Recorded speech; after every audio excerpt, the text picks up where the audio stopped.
Almost forgot. All right. You can maybe go to the next slide. Oh no, how do I do this? Oh, there we go. There you go. So yeah, a little bit about me. Been teaching and guiding in the Avalanche world for 30 something years. And I've had the privilege of doing some work on an instructor, a handbook on avalanche skills training.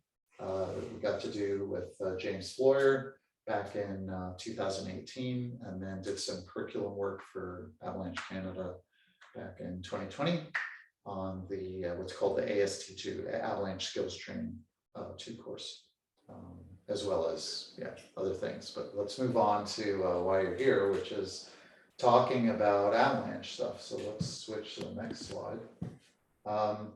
So this is something that's probably familiar to a lot of people on the Zoom call, but probably not. Anybody here recognize this? Yeah. So now hopefully you'll recognize some of the, especially those of you that have been spending time in the backcountry, you'll recognize some of the language that's used here. So this is a model that's used in Canada since 2018. Just the steps of what you need to do. So remember, the beginning of the talk was how to choose the right terrain for the conditions. And really, if you simplify going into the backcountry down to its most simple and core concept, it's choosing the right terrain for the conditions. Because one option is to just avoid avalanche terrain all the time. And a lot of people, when they're getting into backcountry, they just want to be able to recognize avalanche terrain and then avoid it. But those people that, like I'm seeing some people shaking their heads, have been in the backcountry for a while, there's times when we do go into the backcountry, into avalanche terrain, and then there's other times when we actually want to avoid it because of the conditions. So it's choosing the terrain based on the conditions. And that's kind of what this helps you do. Now, in its most simple form, you kind of look at the avalanche forecast and they tell you, how dangerous it is in avalanche terrain. So is the danger low? Well, if the danger is low, then it's pretty safe to go out there. If the danger's considerable, it's kind of considerable. And if the danger is extreme, then you probably shouldn't leave your house, right? No, I'm just kidding. But actually, okay, so one thing that's kind of crazy, just a quick story, is I went up on my first day here to a place called Peak 3, and you drive up through a zone. And what's that zone? Oh, underneath something called Flat Top Mountain. And there's a whole bunch of houses there that have been built in the middle of this avalanche path. And I was just like, wow. So I don't know, that's kind of interesting. I mean, avalanche paths some avalanche paths slide regularly, and some avalanche paths slide once every 10 years, some every 50 years. But to me, when I look at that zone, I mean, hopefully you don't know anybody that lives up there, don't tell them they freak out. To me, that looks like a zone that, potentially is going to avalanche on those houses at some point in the next 100 years, one would think. But anyway, I don't know.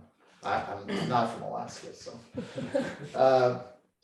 so that's kind of the concept. And so this sort of helps do that. And so step one is to get the avalanche forecast, and then it just rotates all the way through this kind of circular thing, because you just keep doing it each day that you go out in the backcountry.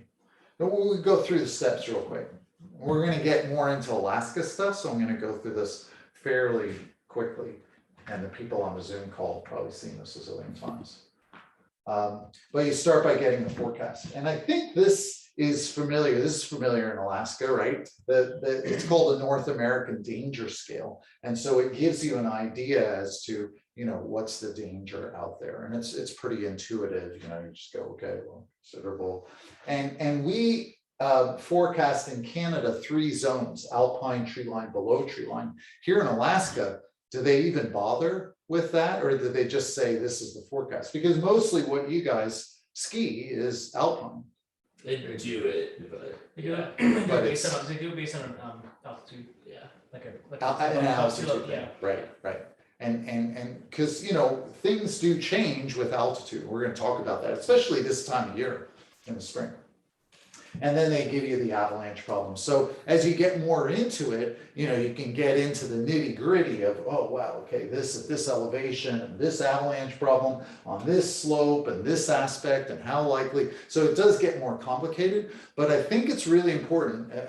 I believe very strongly as an avalanche educator to always, whether you're new to the avalanche game or whether you've been doing it for 25 years, to always think about this just most basic, simple concept of choosing the right terrain for the conditions.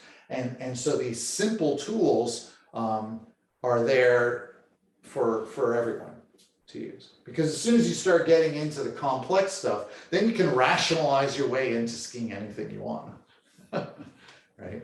So you need to follow sort of the basic tools. So let's move on. And in Canada, this was developed around 2007, and it's the most powerful tool that I've seen in, you know, all my years in working in the avalanche patch. And it's not complicated.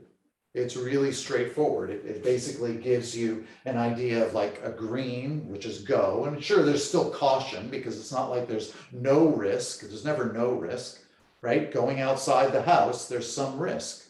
Right, you can walk across the street and get hit by a car. You know, I'm not trying to be morbid or anything, but there's risk. Driving your car, right? There's even more risk probably than walking.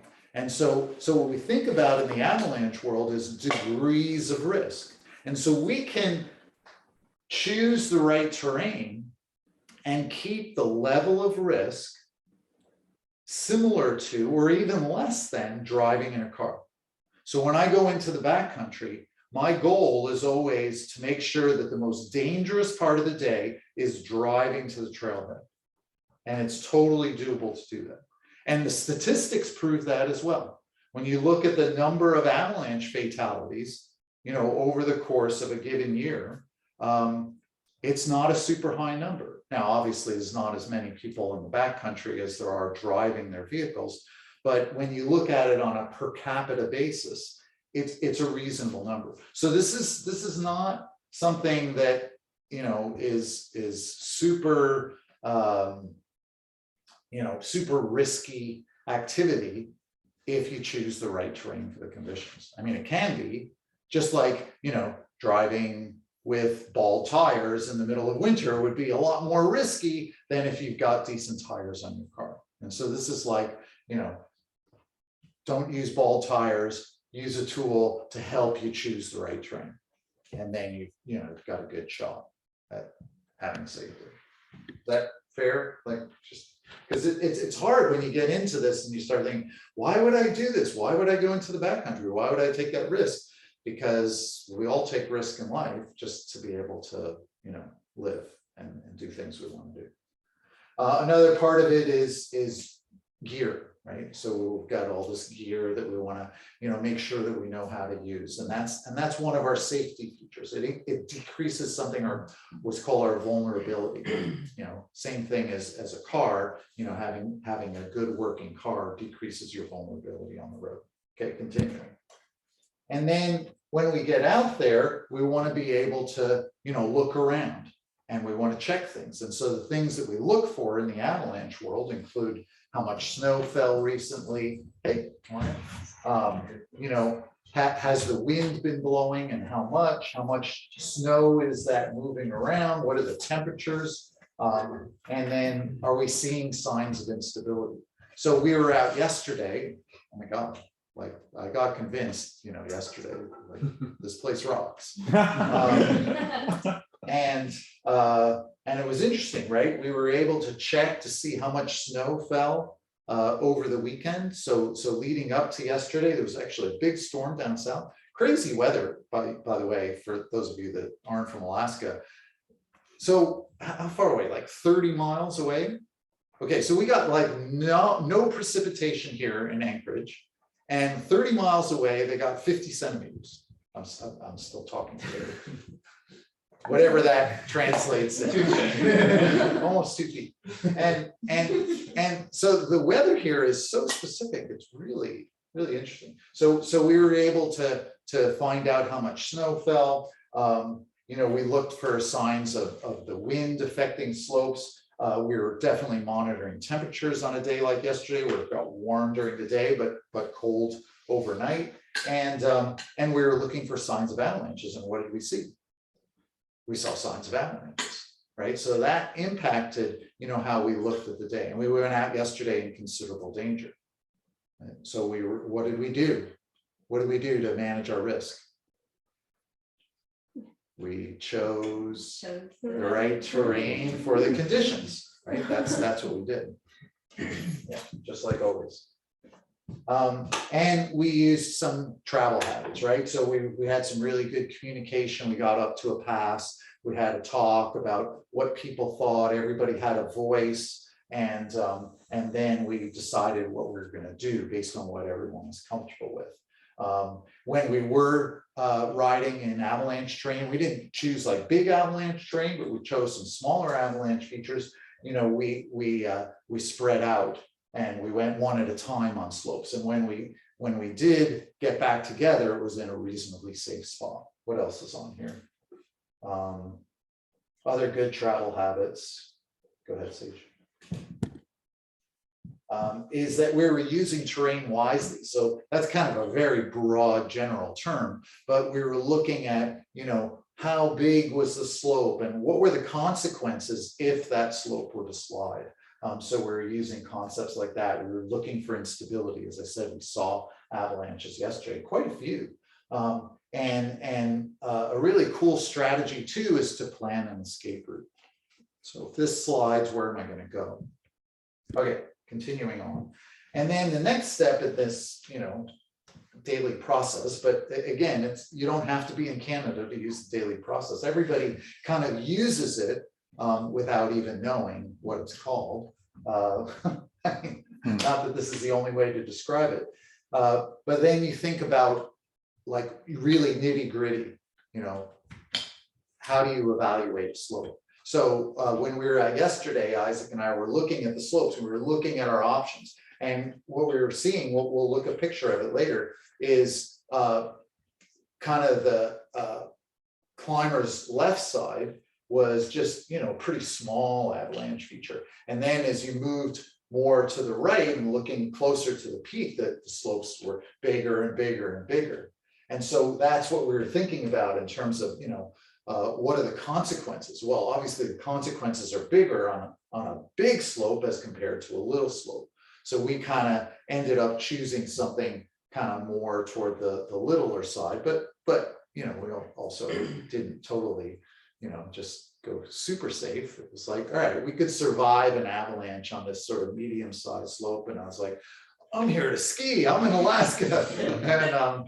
And so, you know, so we made some calls. We also looked at the snow before we jumped on the slope, and that gave us a little bit more confidence. We were doing some tests in the snow right next to where we wanted to ski. So anyway, but we thought about the likelihood and consequences. So we'll just look into this a little bit deeper. And the things that impact the likelihood of avalanches are slope angles. That's kind of a big primary one, because what Mother Nature tends to do in terms of avalanches, and this is kind of true around the world for some reason, it's kind of interesting, is that when it's below 30 degrees, there's just not enough gravity working on the snow to get it to slide. It just doesn't tend to usually start below 30 degrees, but above 30 degrees, especially as you get up toward the mid 30s, then you can get avalanches. So that impacts your likelihood. Dense forests are open. This is more like when you're in other places, because here mostly you're skiing in more open terrain. And then the avalanche problems themselves, which, you know, change from week to week, from day to day even. Okay. And then the other thing to think about in terms of your risk in almost any activity is likelihood and consequences, right? So you can have it something that's really likely, but it doesn't mean that it's risky if the consequences are small, or vice versa. And so here's an example of where maybe, you went out and the likelihood was pretty high. Obviously, this person triggered an avalanche, but the consequence was small because it's just a small slope. Whereas like this avalanche here, oh my gosh, this would be like probably kill you for sure, because it's just so big and nasty, and you're going to go through this like feature and then end up, probably breaking through the ice with the avalanche. Like, this is like a worst case type scenario almost. And then in terms of when we talk about consequences, we've got this term called terrain trap. And terrain trap just means that the terrain itself, which has nothing to do with the snow, it's just the geography of the terrain, is such that it either increases or decreases the consequences. So certain terrain features are more consequential and others are less consequential. And so like this is a nice big open slope with nothing that you're going to hit, and lots of room for the avalanche debris to spread out. Whereas like this is a really nasty feature because if you get in an avalanche there, you're going to hit trees, and at the bottom of this slope flattens out maybe quickly. And so these are the things that you think about in terms of consequences, size and terrain traps.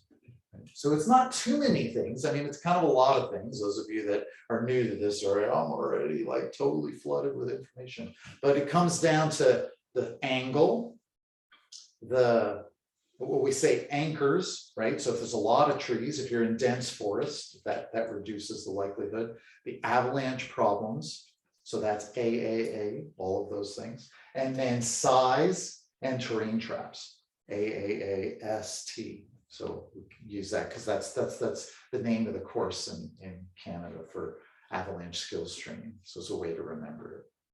What makes the like a flat terrain that like flattens out really fast more nasty or dangerous? Oh yeah, that's really cool, because then if the slope above it avalanches, then all the avalanche debris piles up. Imagine like a creek bed or some sort of gully or just a depression.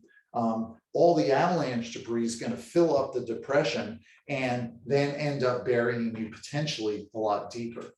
Whereas if the avalanche debris spreads out, then it's just more likely that you'll still be exposed on the surface. All right. And then this last step is about using all of these tools, using the information to reflect on the day. So asking the questions like what went well, what could we have done better? What were some of the human characteristics? We're talking so much about human characteristics.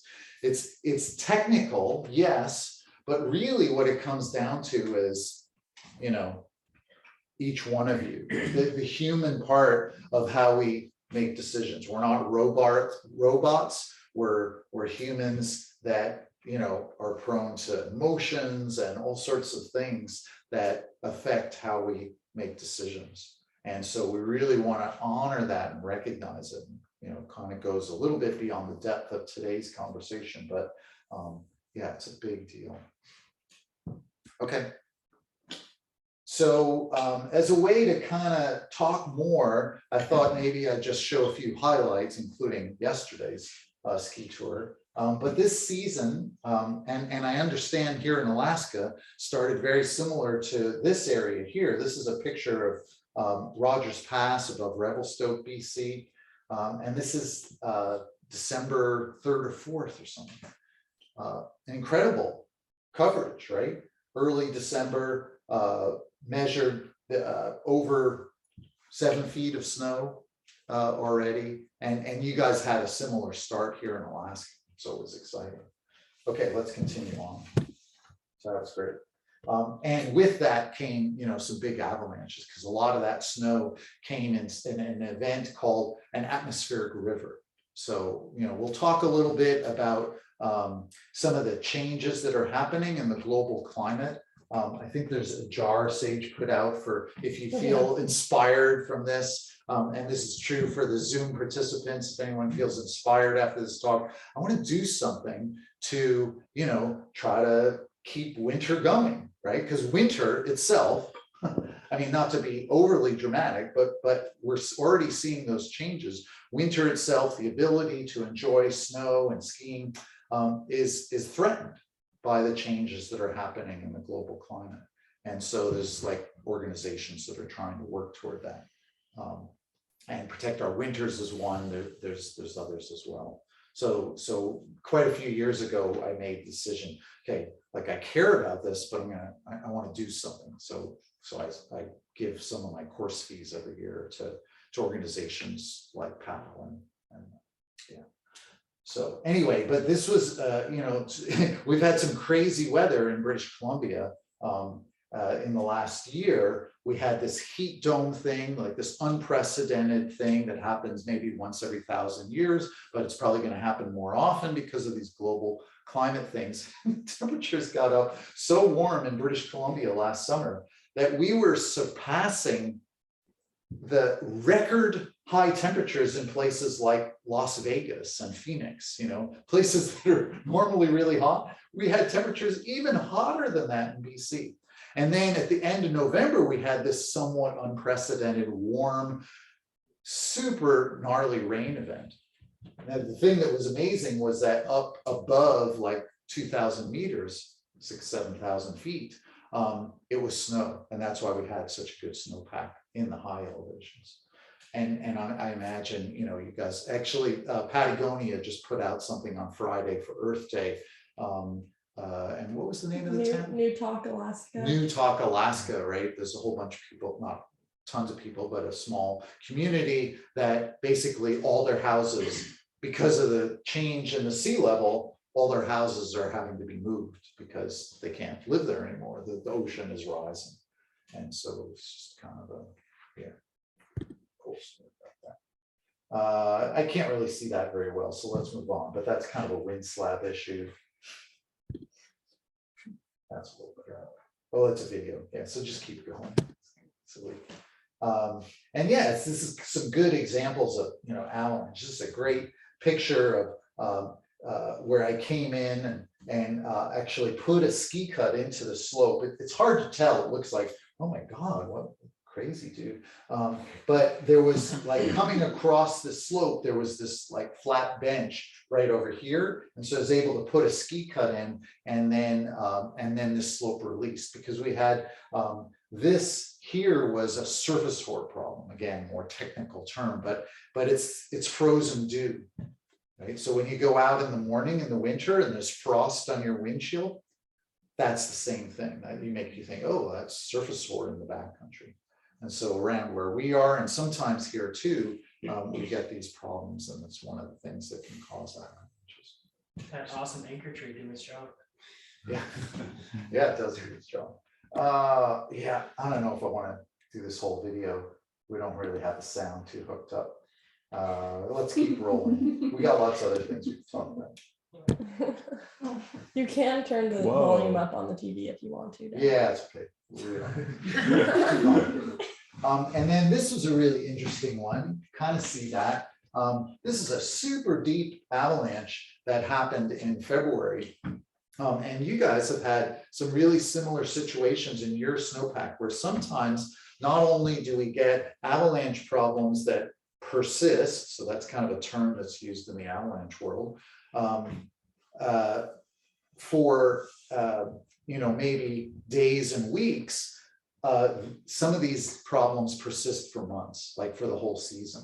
And so around here, we saw evidence yesterday of some of those really deep layers going like pretty much the whole snowpack.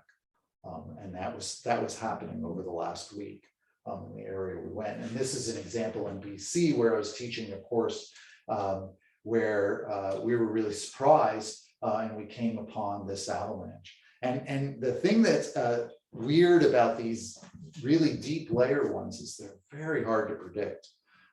And so, you know, we've got conditions where, you know, we're worried about these kinds of things. We choose the right terrain, based on those conditions, right? So you guys have been getting some of those problems on some of the sunny slopes, like last week where it started to get warm. The heat of the sun and the warmer temperatures is penetrating the snowpack to the point where it can even percolate water down deeper into the snowpack.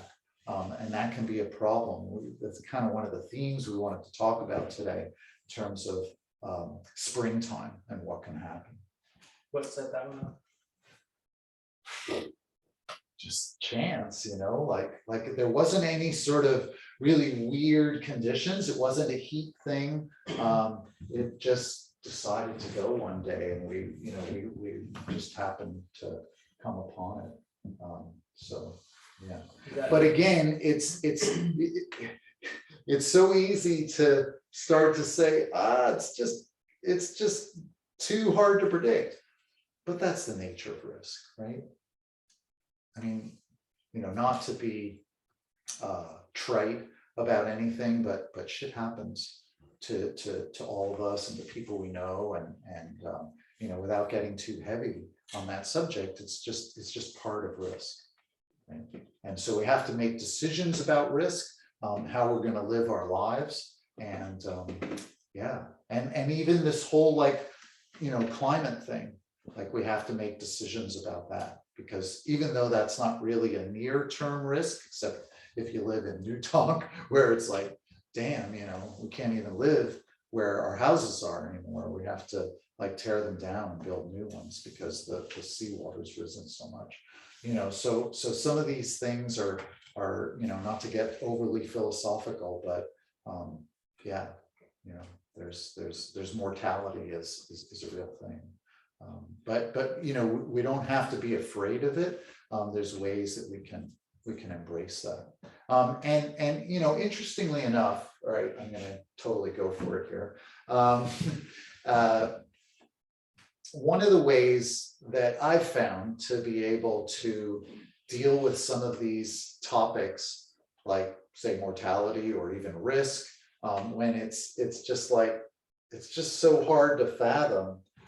Why would I do this if there's risk, and there's always some risk, and how do I get my brain around that? And maybe I should just stay in bed all day. And so how can I still embrace life? And I think that the breath, I mean, it sounds maybe too simple, but I'm all about simple, but being able to notice something like taking a deep breath, it can be a pretty profound and powerful way of increasing our ability to deal with these kinds of issues, to deal with issues like risk. And what about, this anomalous event like this avalanche? How can I deal with that? And so if you guys don't mind, we'll just do a quick example of that. We'll do a little mindfulness exercise, which is just noticing our breathing. Okay, and those out in Zoom land, feel free to do this as well. If you're comfortable closing your eyes, go ahead. And all we're going to do is just notice our breathing.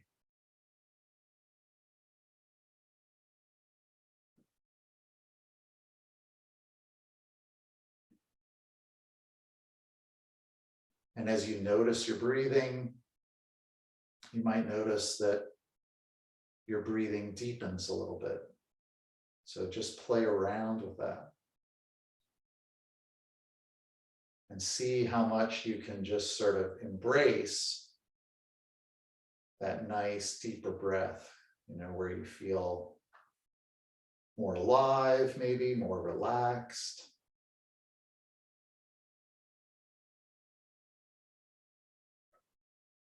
And the cool thing about mindfulness and this whole concept is that there's no right or wrong way of doing it. As a matter of fact, you should just expect to get distracted.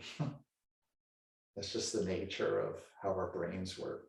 It's just so freaking capable. They're too capable sometimes. They're multitask. So this is like trying to simplify our brain, trying to get it to just notice the breathing.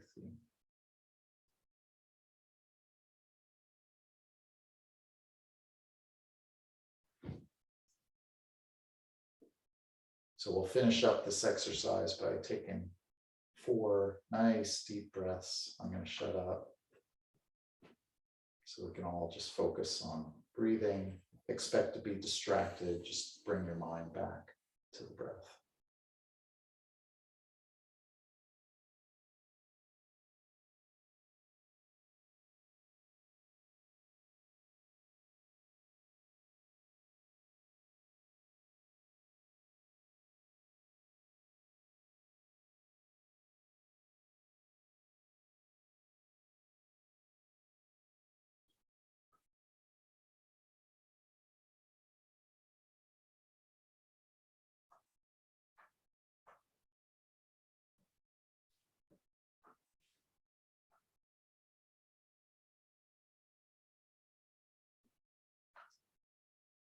All right, when you're ready, you can open your eyes.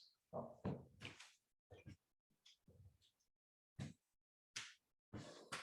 Thanks for doing that with me.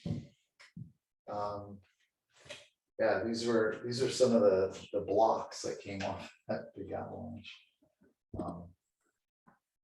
And here's yesterday. Yay. Visit my daughter Sage. And this was just like, are you kidding? Like, I'm in Alaska. It's amazing. This is one of the first avalanches that we noticed. And I'll just point out a little bit. When we got up here, I asked, what are the prevailing wind directions that you guys get in your storms up in down, I guess, in British Columbia. Our prevalent winds often come from the southwest. And so there's certain slopes that we would expect to kind of get that wind effect. And, obviously Alaska is so varied that there's probably not one predominant wind direction, but these guys were suspecting that this was an east wind, that came through. And so the east is coming this way, and it loaded up this just pretty small feature. But remember, they got 50 centimeters of snow and plus a bunch of wind, and now all of a sudden you got a whole bunch of snow on this steep feature. And so that was one that we saw. I didn't take pictures of all the avalanches we saw. It's kind of hard to get decent sun angles on some of them. You have a question, Dad? Oh, sure. If you're on Zoom, you can go ahead and unmute yourself, ask your question. Oh, maybe we can't hear you. Hang on. I need to figure out how to work technology. Yeah, try again. Oop. Hang on. Or chat box. Yeah, if you type it in the chat, that would be the best.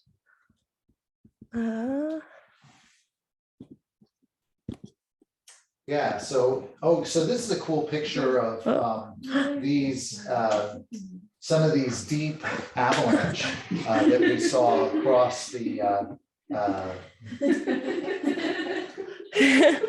we'll try and the person that has their hand raised. Yes, we're gonna try and yeah, just type in the chat box. Or can you unmute?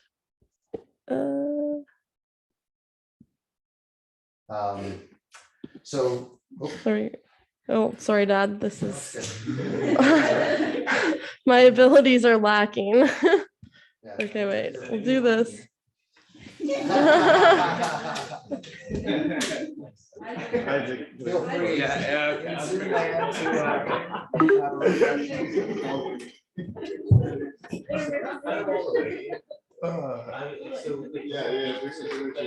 Yeah, the deep resistance thing. So besides like recent stressors, Yeah, kind of. So obviously recent, I like that term, recent stressors, because that's what causes avalanches, is stress, right? Is the snowpack, especially in steeper terrain. Remember what was the slope angle that I want to pick on people what's the slope angle where 30 degrees or more. So where it's 20 degrees, the snow isn't under that much stress because gravity's not working so hard. But where it's over 30 degrees, the snow is under more stress. Gravity is pulling at it, and it's like trying to start avalanches all the time. But snow has an amazing ability to bond, right? So let's not just talk about the negative, let's talk about the positive. Snow can bond like amazingly. And so even in some of these steep Alaskan slopes, 50 degrees or more, British Columbia sometimes as well, you see these slopes and they just hold stuff.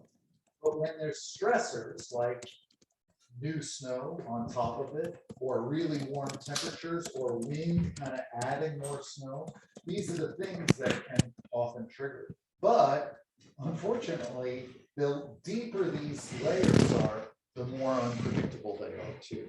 So like when you're trying to predict, say, fresh avalanches within, say, the top 20 or 30 centimeters, that's easier to predict than a deep layer. So we just kind of keep everything in mind and add that to our risk equation. Just like, I'm not saying that a deep persistent layer is the same risk as getting struck by a meteorite, but if we went, well, we wouldn't even have to go out of the house, right? It could just land on the house, right? So, I mean, that's a pretty obscure risk, but I guess, there was that recent movie. How do you get acquainted with angles of snow? Like, should I be bringing a protractor? Oh God, it's so cool. There's these apps on the phone. My phone's in there, but you can get an app on your phone. And the one that I use is called Steve's Badass Avalanche Inclinometer, which is like, it's worth it just for the name. It's like $6. And so you get it up on your phone and it has an audio with it. And you can just cite along your phone, and with you can use a male or a female voice, and it'll tell you the slope angle, 25, 35, and so then you just like point the phone at it and like, yeah, exactly, just cite along the edge of your phone. So that's one way. You can also buy more fancy inclinometers that you hold up, but yeah, and then after time, you just play the game of like, well, let's guess the slope angle. So you guess the slope angle, then measure it, and then you get really good at guessing. You probably need it. But yeah, so this is an example of, you can see here where this slope, like basically the entire snowpack went.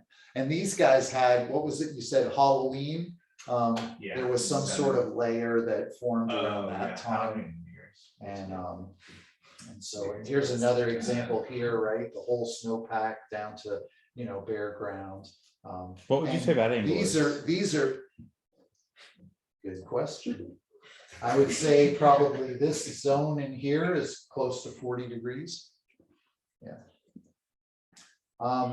And these are south facing slopes, right? So they take the brunt of the sun. Right, so this is the time of year where the sun is getting higher, and so it packs more of a punch than, say, in January, February, the sun is lower and it doesn't have as much of a stress. Cool. Yeah, so this is where we went yesterday. So this is a peak up here called Pastoral, and it's so great. Like, to me, backcountry touring is so much about the up. Like, if you're there just for the down, you're going to be severely disappointed, because you spend 90% of your day going up and 10% going down. So it's not really great if that's the only part that you enjoy. But I love the up, and I also love the route finding. Like when you're hiking in the summer, typically you're following a trail, unless you're just sort of wandering around in Alpine. But in the winter, there's no trails. You get to choose the route. So this is a great picture because, we were choosing the terrain based on, finding the areas where we're avoiding the avalanche risk. So, here's a big slope here. We gave this a very wide berth, and we stayed out on some of these smaller features. and just worked our way up. And then there's some slopes here. We didn't go right underneath them because that would be a lot more risk. And so we were following a track that went wide of this and then eventually up onto this ridge. When we're up on a ridge, we're actually pretty safe because there's nothing above us that can slide. And so then we followed this ridge up to get on top. Right? And then remember, I talked about, degrees of risk. Well, immediately when we saw this, based on the conditions, considerable danger, seeing signs of avalanches, it's like, yeah, no, we're not going to ski. Like, that's a proud line. Sure, it'd be fun, but under the right conditions, which we didn't have yesterday. But it didn't mean that we couldn't have a great day. We still go out, and we chose to ski down over here, right? Where the slope is just a lot smaller. If anything goes wrong, there's lots of room for the snow to spread out. And so there we took some risk, but nowhere near as much as skiing something more aggressive. And so that's the way you apply these concepts and choose the right terrain for the conditions. Very cool. And then on the way home, we, the days here are like so long, and we stopped and did a few pitches of rock climbing on the way back to Anchorage. So that's not holding any snow. So. pretty Solid. how are we doing for time, by the way? Crazy long. 7 o'clock. Oh my God. Okay. Well, we started late. So we're going to go a little bit more because I wanted to address a few kind of specific topics toward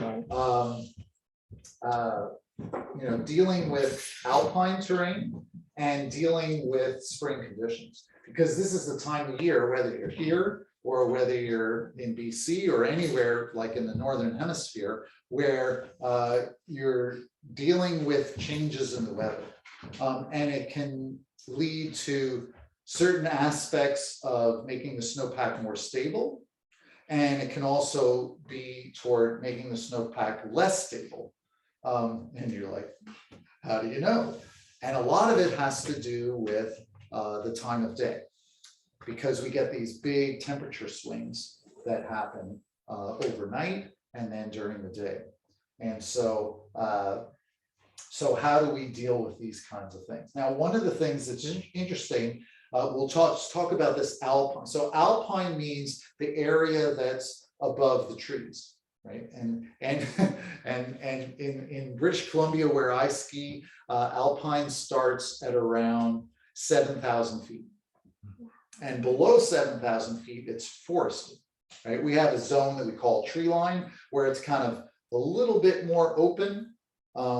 And then dense forest basically starts at like 5,000 feet, and anything below that is like, big trees. And here, the alpine starts at around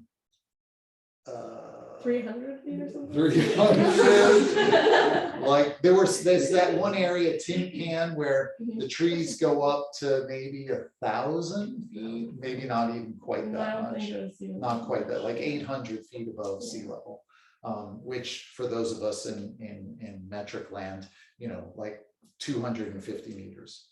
And so we started our tour yesterday at 387 or something. We were at 300 meters, right? Yeah. Because we were like at 1,000 feet. Right. Yeah, something like that. Anyway, and so yeah, so tons of alpine, and so we were talking, and I asked Isaac, who just went to get pizza. Good job. That's been donated.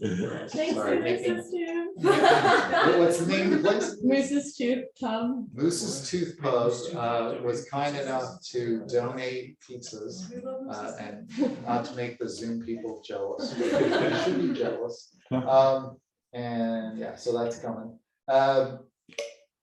And I asked, one of the things about the Alpine is it really sucks if you're in the white out zone, right? Like if it's cloudy, even if it's just kind of not partly cloudy, but like, you know, that kind of high overcast, which makes what we say the lighting flat. For those of you that have done even, you know, alpine skiing here, you deal with that flat light, you wear good goggles that helps a little bit, but it makes it hard to see. And especially when you're backcountry skiing, there's not like a whole bunch of other tracks. And so it makes it quite difficult. So I you know, and same where I live, to go in the Alpine, you just don't typically do it really most of the season. Like there's less days that are good than are not so good. And so I asked, you know, how often do you get those sunny days here? And I don't know, he was guessing like less than 30%. What do you guys think? I'm trying to play turn again against the front range against Hatcher.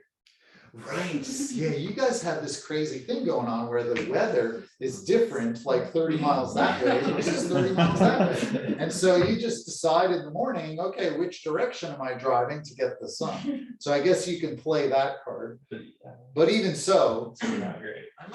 I might say it's a little more than that. I guess Okay.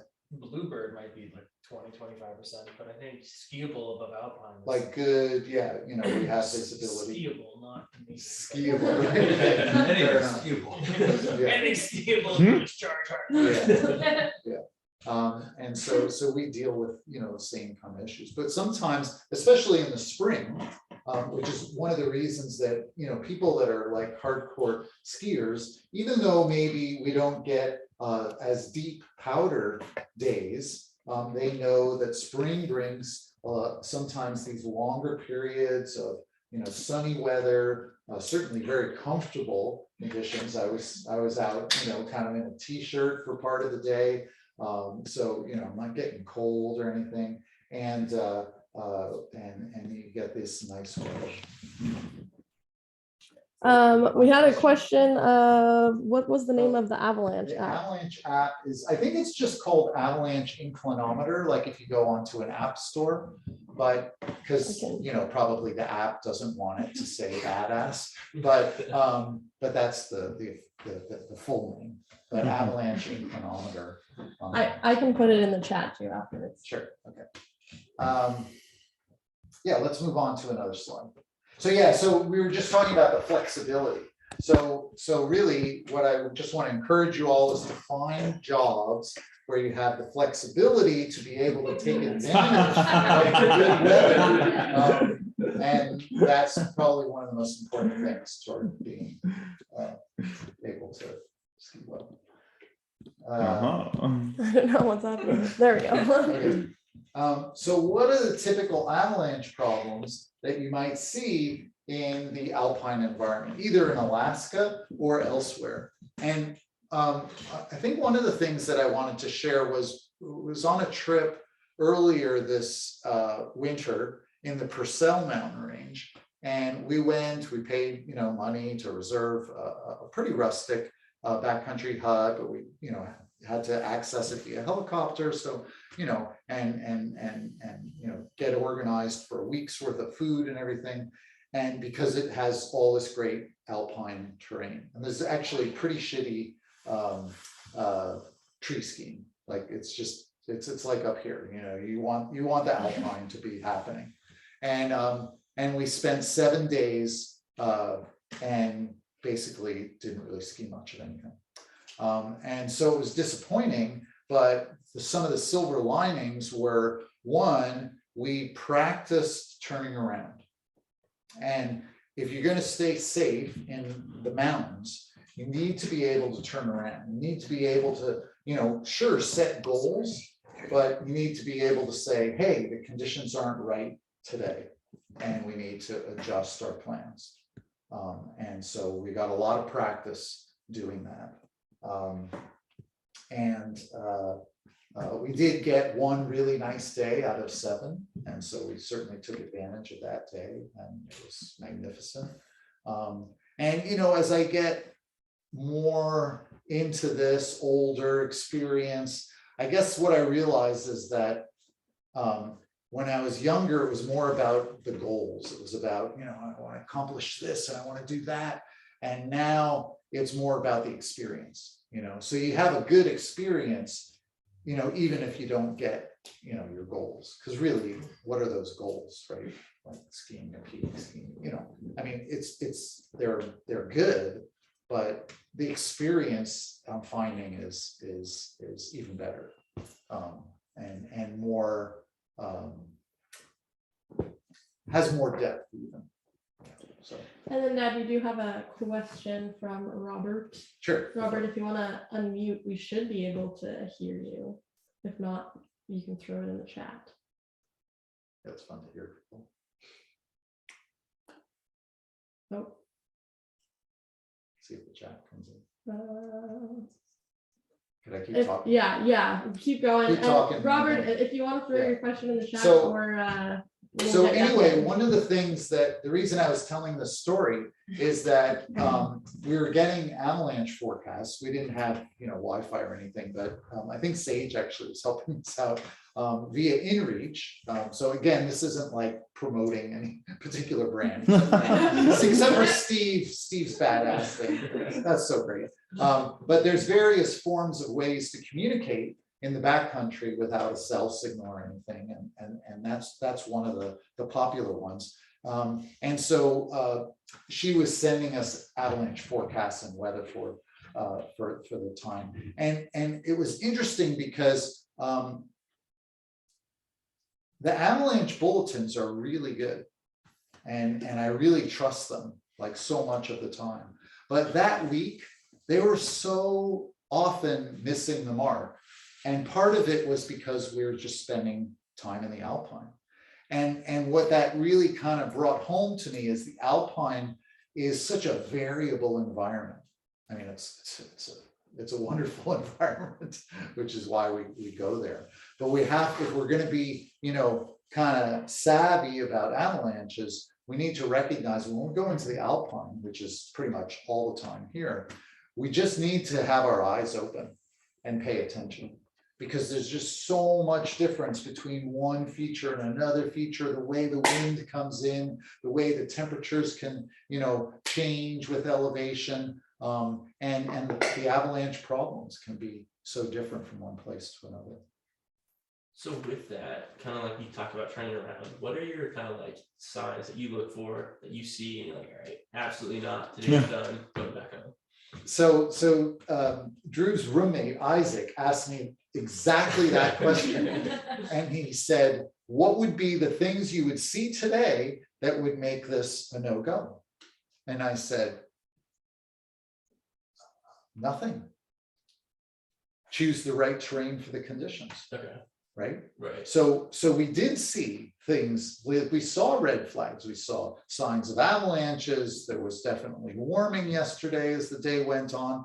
So we had the signs, we just chose terrain that was safer terrain, right? You saw that picture of how we worked our way through the terrain, avoiding going underneath the avalanche slopes. We did go up to the peak and we skied one piece of kind of smaller avalanche terrain with less consequences at the bottom. Gotcha.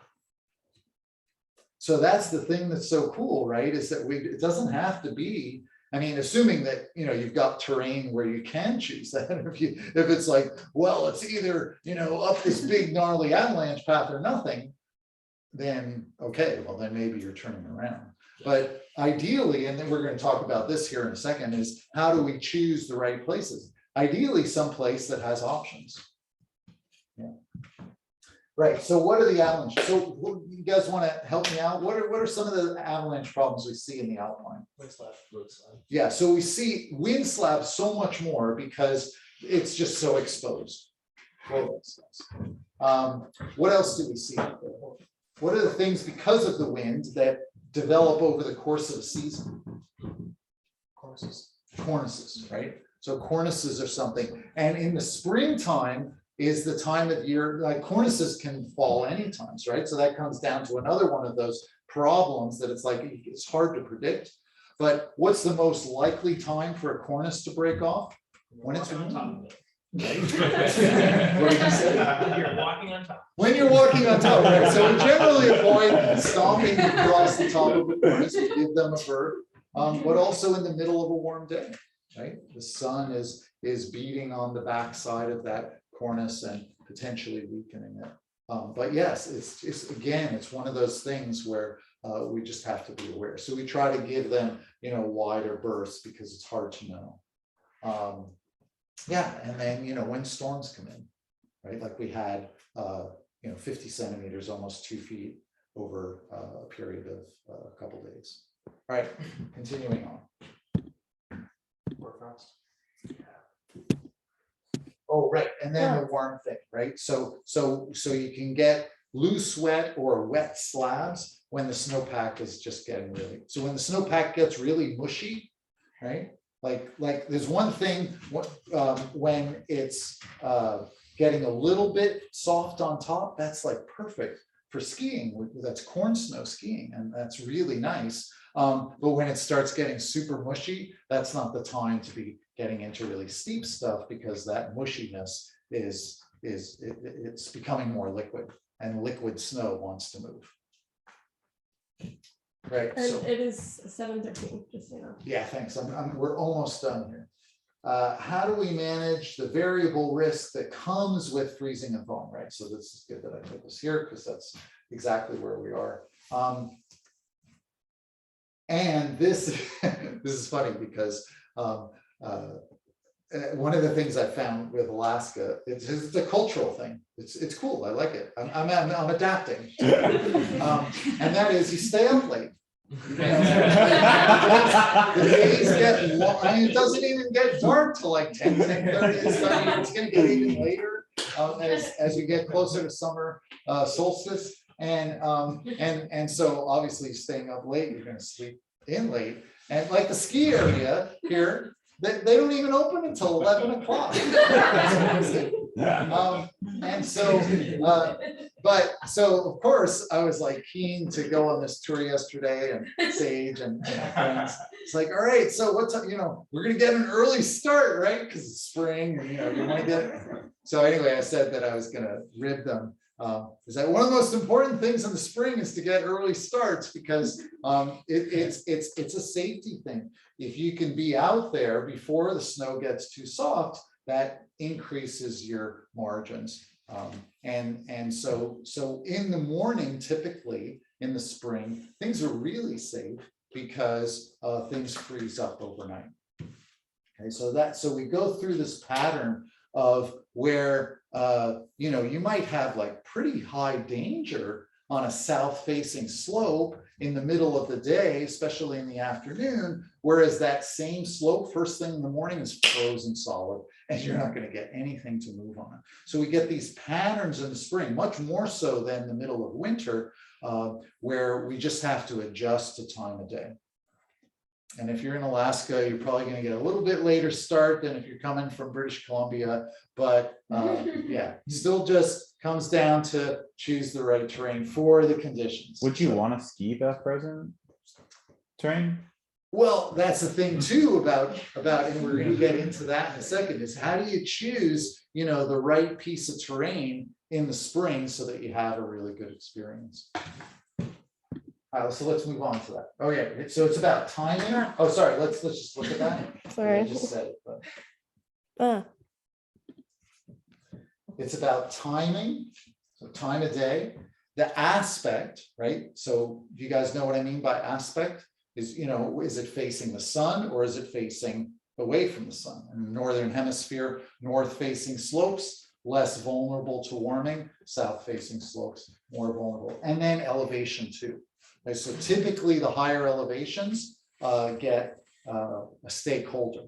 So when we were up, in the super high elevation yesterday, I joked whether we needed oxygen or not. It was what, like 5,000 feet or so, which is like, yeah, barely anything. In other areas, it was cold, right? Like it was, we were still skiing powder snow because it was, that much higher. But when we got down into the lower elevations, like below 3,000 feet, the snow was just all like mush.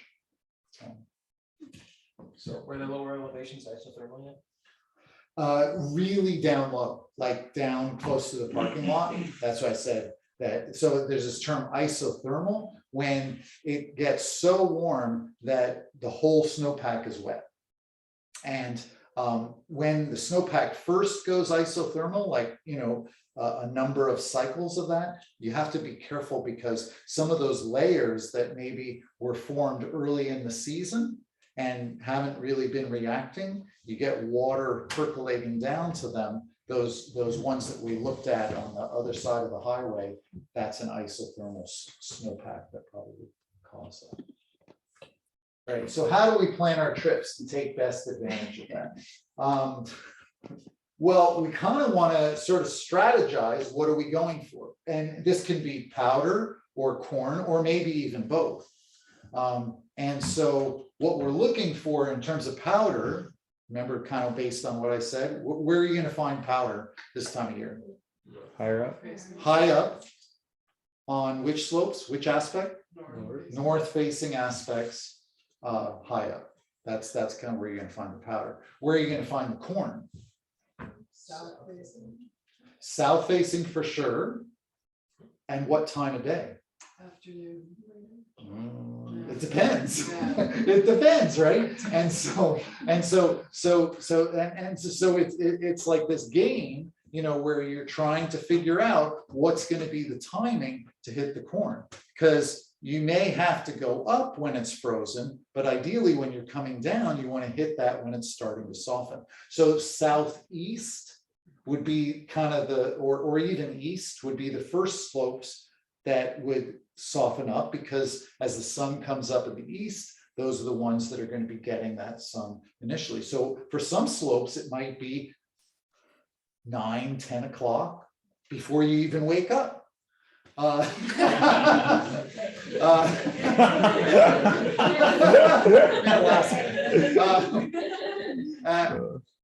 And then other slopes, like west facing slopes, they might take a little bit longer. And so you kind of strategize your day, and sometimes you win and sometimes you lose based on that strategy. But it's just kind of a thing that you try to go for. And then you can't win everything, right? So we went up looking for powder. We got some decent powder, but a lot of the slopes we skied on the way down were already pretty mushy. So we just stayed off the really steep stuff.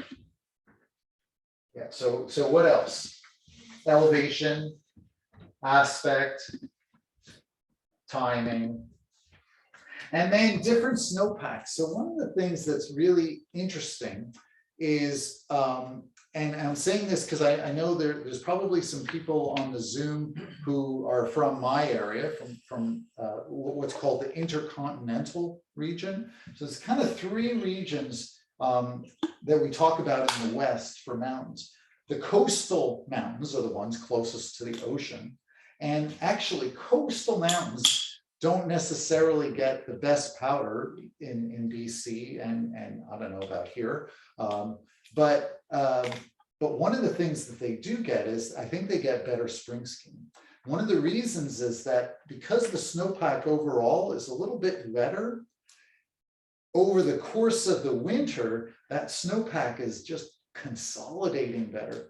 And so when you're looking for that spring corn, it just forms better in coastal mountain ranges. Whereas where I live in the intercontinental area, we just get more powder and it's lighter and it doesn't pack down as much. And so when it transitions to spring, you end up getting, maybe a thin layer of a crust, and then underneath it is like too much powder. And so it might go from frozen to just like breakable and then not very good skiing pretty quickly. And so what I noticed here when I went out, like just skiing the area around Anchorage, was I went out the first day and it was like 3 in the afternoon, and it was still good corn skiing, right? It wasn't too late because, well, one, it was sort of an overcast day, but part of that is just that type of snow. Also, it was sort of an aspect thing, so it was facing kind of northeast, northeast peak 3. And so it hadn't really been taking too much of that solar input. So again, it's all of these different factors that influence it. But so if you're really into, spring corn and you're like making a trip, and you live, say, in British Columbia, you probably go to the coast to, get the best corn. And for you guys, I don't know, there might be some differences between, one area versus another, because even within Alaska, again, these small regions, you get some of these like more intercontinental. Have you noticed that? Yeah, like after Gus, it's like intercontinental. Yeah, and is the quality of the corn different there than, say? I mean, the interior of Alaska obviously is very different from here. So the interior of Alaska doesn't really get corn skiing. It just, Right. like It's there's what like, I I was think describing. in the 4 years I was there, You were it got correct. firm enough to like press ski like twice or something. Okay, right, Whereas here you can like, there's like months, usually like a month of press skiing right. because it firms up more. And so another big factor in all of that in terms of corn and also stability is what are the temperatures overnight? And so the ideal is, sure, you get, some warmth during the day, but you want to get cold at night. And then it kind of freezes up the snowpack, makes it nice and stable. And then the deeper that cold penetrates, then the more likely it is that you're going to get a good corn cycle out of it. Whereas if it stays pretty warm overnight, then it's not going to be quite as good. So those are some of the things to be thinking about when in the spring, it's like, how do we strategize? And as I said, think about it more in terms of the experience and the game of trying to find, either powder or good corn.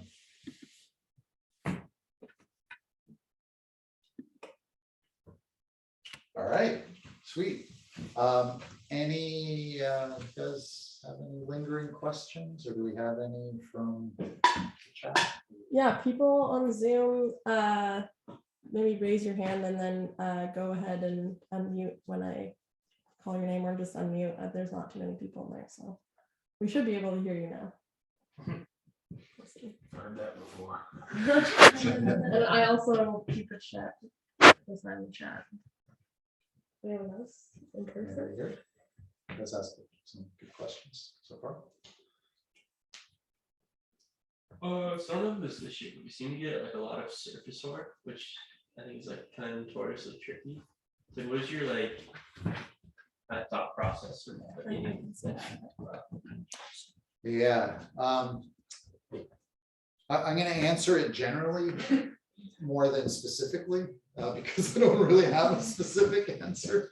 The general answer is that I think one of the things that experience gives you in the avalanche world is knowing that a lot of things aren't predictable. Gotcha. Like they're sort of predictable, but we don't want to like fully say with 100% confidence this is this or not. Like there's aspects of predicting that are pretty reliable. Like so, if we talk about the different avalanche problems, storm slabs, which means like no surface hoar layer, just new snow bonding to old snow. First 12 hours, generally not that good. 24 hours getting better. 48 hours, feeling probably pretty good about the bond between the new snow and the old snow. And by 72 hours, it's probably bonded up pretty good. So that's something that's pretty easy to predict. Surface hoar, on the other hand, is one of those things that's harder to predict. Some surface hoar layers, for a whole variety of reasons, like the way it was formed, how much wind happened while it was forming, did the wind knock it down or is it standing up? What about the new snow that fell on top of it? Did the new snow somehow kind of get integrated into the surface hoar such that it's bonding, or did it just sort of stay cleanly defined as a layer above the surface hoar? So many factors that then lead you to go, okay, this is like going to be a really bad surface hoar problem, or it's like, this isn't too bad. how do the avalanche forecasters do it? They use the concept of retrospect. Is that the right term? You know, it's like you can look back and say, oh, well, this surface soil layer doesn't seem to be causing a lot of avalanche problems. So this isn't a really bad surface soil problem.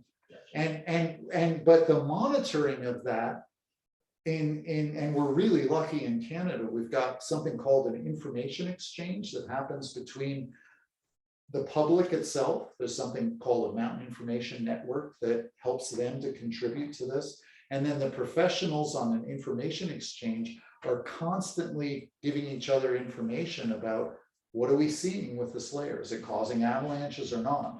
So it's kind of retrospective because we have to wait and see when the storm comes in, is it making that surface soil layer reactive? And the other thing about surface soil, not to make this even crazier, but some surface soil layers don't respond to 20 or 30 centimeters. You know, they're just not that reactive. And then once you get like 50, 60, 70 centimeters, then all of a sudden the surface soil layer is starting to become more reactive. And so, wow, it's tricky. It's tricky. But again, with that exchanging of information, and you know, what happens here, I'm sure as well, that's how the avalanche forecasts are made up. That's why I say I rely so much on the forecast, because it's so much information that's getting fed into it, that it gives you that sort of, you know, degree of confidence when you're going out. Which is kind of a good sort of way to summarize, you know, everything we've talked about here. You know, how do we choose the right terrain? We look at the avalanche forecast to figure out what the conditions are. And then that helps us to decide. And then, of course, when we're in the field, you know, we're looking with our eyes open to more fine tune our plan. As far as you can predict like surface or faceting, is there like Yeah, a way it's to a like whole nother structure, issue. like structure of like the crystals? Is there like a particular structure that's linked to like either like a more reactive, like near surface? Bigger is going to be more Yeah, reactive. bigger to is surface. more reactive generally. Just generally. Right, so regardless like of when you depth. see a surface soil layer forming and it's like, you know, oh, it's just little surface soil. I'm not saying little surface soil can't cause problems, because it can. But like, you know, 10 millimeter, okay, what's that?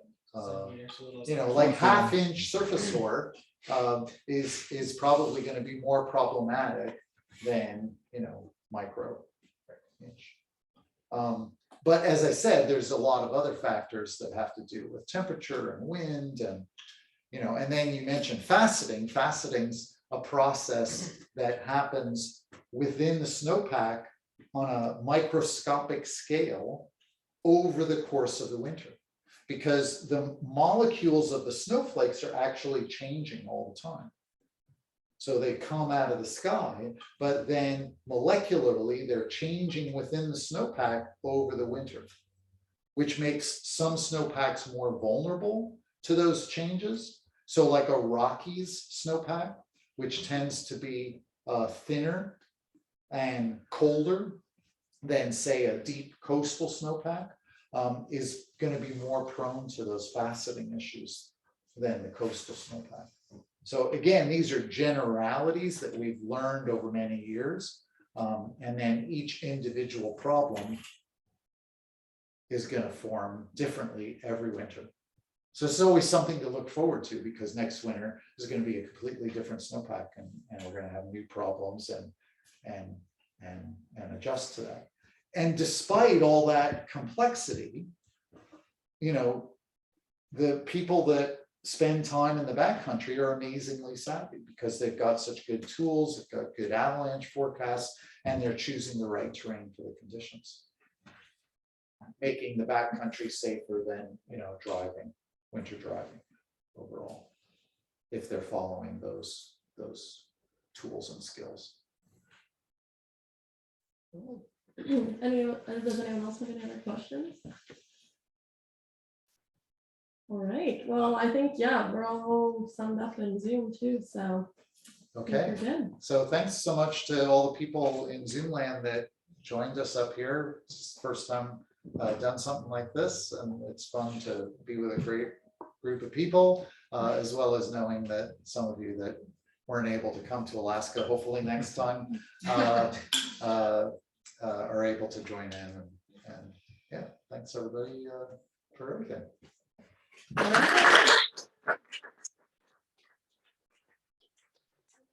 All right, thanks everyone on Zoom.